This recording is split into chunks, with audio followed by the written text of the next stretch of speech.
I want to be like a Baba Lola, a man in Nigeria who prayed and prayed and prayed. Mommy was telling me the story. He prayed, he gathered his church people at me and said, "Shall we pray?" And I think it was a Sunday. He said, "Shall we pray?" And he stood on his feet. Pray. He kept praying. God took him into the spirit and he kept praying. The people who were praying with him got tired and left because they had to go to work the following day. They came back from work. The man was standing at the same place. He had not moved, still praying.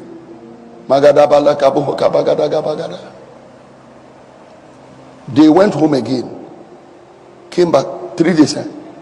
They went home again, came back the second day, still standing where he's standing.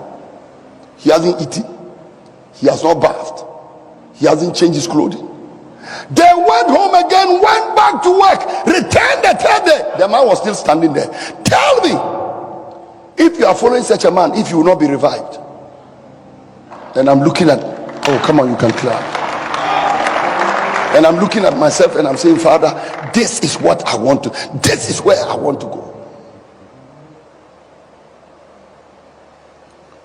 To be honest with you, one of my biggest frustration and regrets in life, and I've said it again and again and again, until sometimes when I say it, people get offended. One day people did an interview with me and they said, what is your greatest regret in ministry?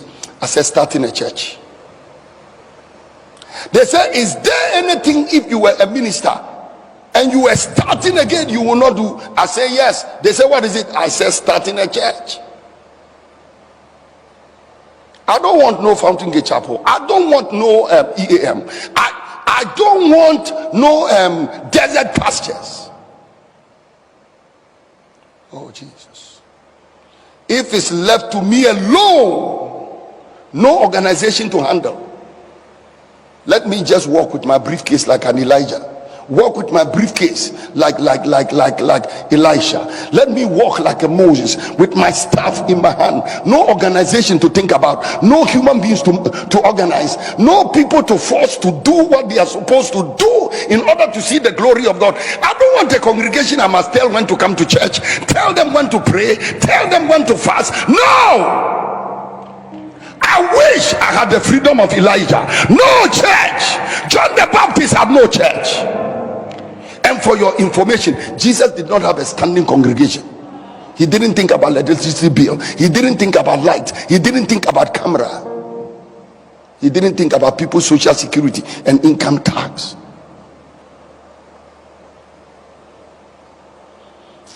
Oh Jesus. Because sometimes you have to carry this fire in your shoe, fire in your trousers, fire in your coat, fire in your shirt. And you must deal with people who are handling the luxury of religion. And today they are hurt about this, they are offended about that. Elijah, he didn't care about who is offended. The man is just thinking about God and going. He's just thinking about God and moving. I'm just on the waiting. And I'm like, Lord, I'm 60 years old. Will I ever be like a Baba Lola? Pearl, how old was he when he died? 50 something. He didn't live long. Because those kind of people, they don't live long. Because they are too good for the corrupt people in our world. These non-serious people in our world, God doesn't give them a man of God for too long or a woman of God for too long, because you see, they don't know the value of what they have. So even Paul, by the age of 60, the man is gone.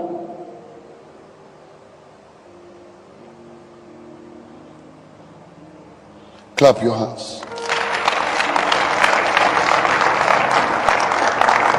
Waiting.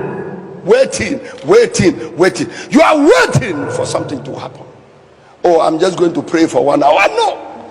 Jesus prayed 1 hour, came back. Are you sleeping? Went and came again, they are sleeping. Went and came again, they are sleeping. He said, now get up, let's go. The Son of Man has been betrayed into the hands of sinners. It's too late now. Get up, let's go.